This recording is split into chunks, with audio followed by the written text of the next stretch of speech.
Chicken drumstick তো অনেকেই খেয়েছেন। আজ আমি একটা ইউনিক রেসিপি বানাবো, পটাটো ড্রামস্টিক। তাহলে চলুন দেখে নেওয়া যাক পটাটো ড্রামস্টিক বানাতে কি কি লাগে আর কিভাবে আমি বানাই। পটাটো ড্রামস্টিক বানানোর জন্য আমি এখানে কিছু আলু দুভাগ করে কেটে সেদ্ধ বসিয়ে দিয়েছি। আলুগুলো যতক্ষণে সেদ্ধ হবে ততক্ষণে আমি আরও কিছু আলু কেটে টুকরো টুকরো করে নেব। আলুগুলো সেদ্ধ হয়ে গেছে, এই আলুগুলোকে আমি ভালোভাবে মেখে নেব। আর এই যে কাটা আলুটা মাখার জন্য আমি নিয়ে নিয়েছি লঙ্কার গুঁড়ো, নুন আর গোটা জিরে ভেজে গুঁড়ো করে নিয়েছি। এতে স্বাদটা খুব সুন্দর ওঠে। আপনাদের ইচ্ছা হলে আপনারা গরম মশলাও ইউজ করতে পারেন, কিন্তু আমি গরম মশলাটা সব জিনিসই খেতে পছন্দ করি না, কিংবা আমার ঘরের কেউ গরম মশলা খেতে সব জিনিসে পছন্দ করে না। এবার আলুগুলোকে খুব সুন্দর করে মেখে নেব। আর আলুগুলো গরম অবস্থাতেই মেখে নিতে হবে। ঠান্ডা হয়ে গেলে আলুগুলো কিন্তু একটু ডেলা ডেলা পাকিয়ে থাকে।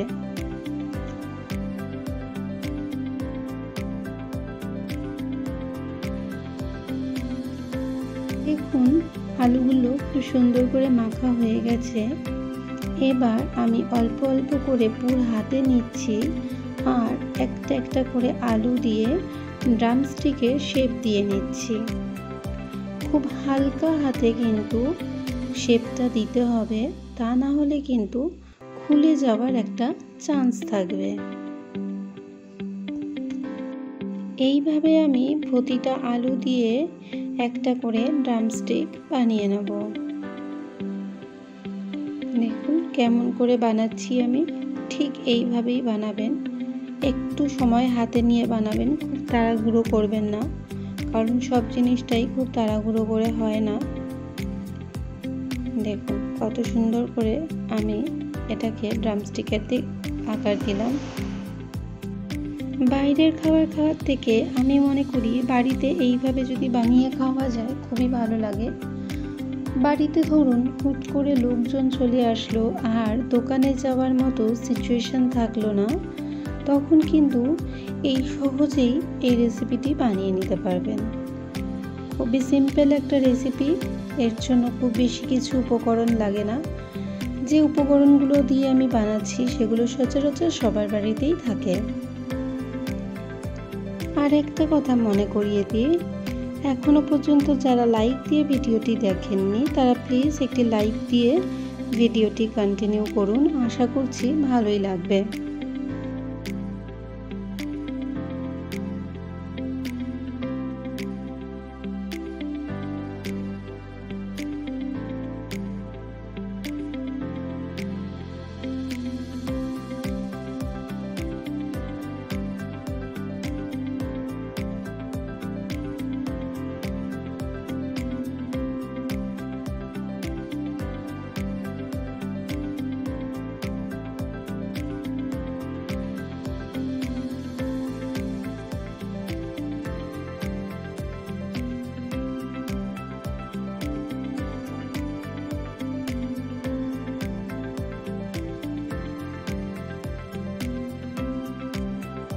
প্রতিটি আলু দিয়েই আমার ড্রামস্টিকে শেপ দেওয়া হয়ে গেছে। এবার এটা বেশ কিছুক্ষণের জন্য রেখে দেব। এখানে আমি নিয়ে নিয়েছি ব্রেড, স্লাইস ব্রেড। এই স্লাইস ব্রেডটা ড্রামস্টিক বানাতে ইউজ করব। কিভাবে ইউজ করব সেটাও দেখে নিন।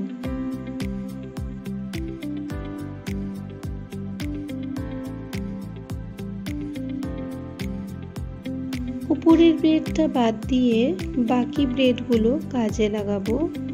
উপরের ব্রেডটা যেহেতু পুরো শক্ত হয় সেই জন্য ওটা ইউজ করা যাবে না। ব্রেডের চারটে দিক ছুরি দিয়ে কেটে নেব। কেটে নেওয়া অংশগুলো ফেলে দেবেন না, এইগুলো কিন্তু গুঁড়ো করে কাজে লাগাতে পারবেন। ব্রেডের চারিটা দিক কাটার সময় মাথায় রাখবেন ব্রেডগুলো যেন মাঝখান থেকে কেটে না যায়। কেটে গেলে কিন্তু ড্রামস্টিকের জন্য আমাদের যে ব্রেডটি আমরা নিচ্ছি সেটি কিন্তু কাজে লাগানো যাবে না।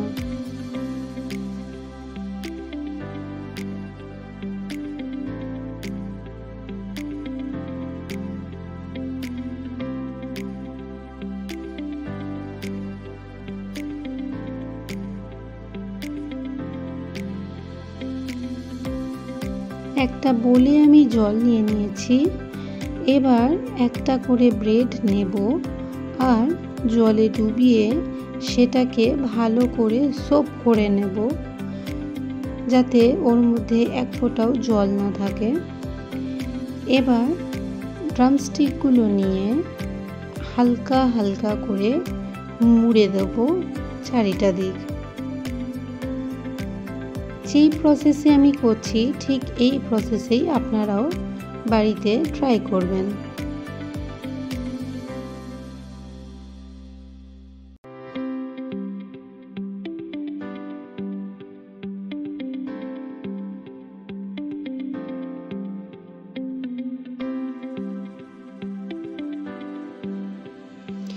ড্রামস্টিকটার মধ্যে যখন ব্রেডটা জড়াবেন তখন কিন্তু ওটা চেষ্টা করবেন একদম নিচ থেকে বাঁধন দেওয়ার, না হলে কিন্তু ভাজার সময় আলুর যে পুরটা আছে এই পুরটা কিন্তু খুলে বেরিয়ে যাবে। দেখুন ঠিক এইভাবে কিন্তু বাঁধনটা দিতে হবে।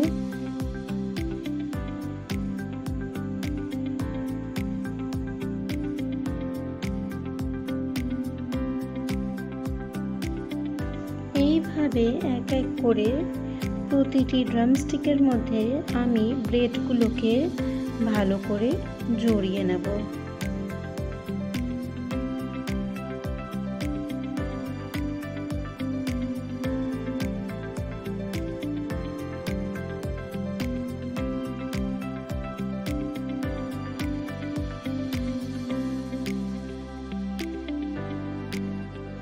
জড়ানো হয়ে গেলে এখানে আমি ব্রেড ক্রাম্ব নিয়ে নিয়েছি। এই ব্রেড ক্রাম্বের মধ্যে আমি এটাকে ভালো করে মাখিয়ে নেব।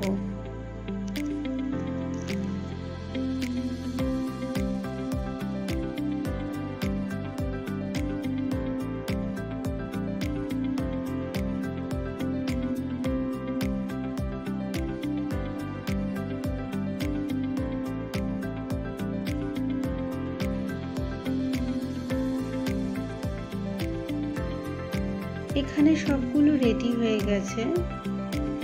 এবার এক পাশে আমি কড়া বসিয়ে তেলও দিয়ে দিয়েছি।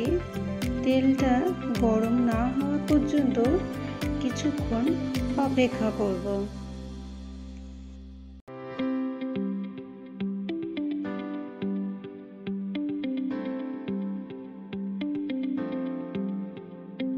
তেলটা গরম হয়ে গেছে। এবার আমি এক এক করে পটেটো ড্রামস্টিকগুলো ফ্রাই করে নেব। ফ্রাইটা কিন্তু ডিপ ফ্রাই করতে হবে।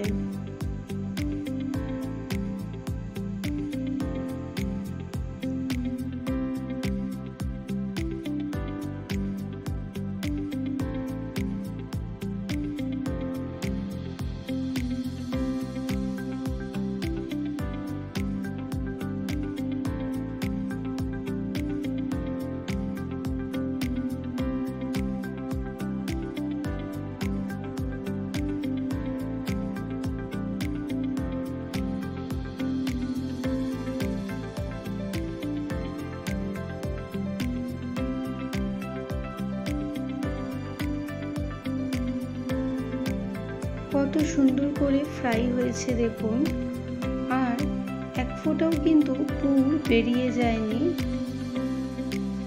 আপনারাও যখন করবেন এইভাবেই কিন্তু বাঁধন দেওয়ার চেষ্টা করবেন যাতে পুরটা না বেরিয়ে যায়।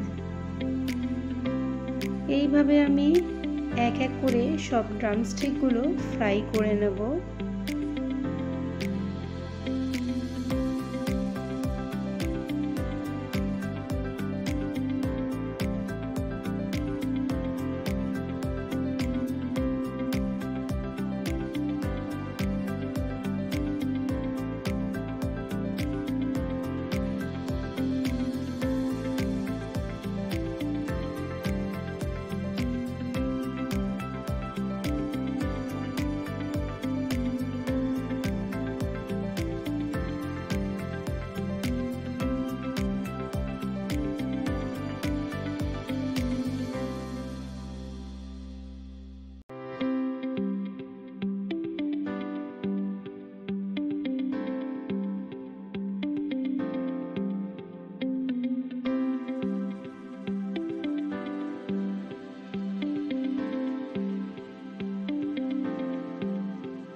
Almost ready potato drumstick.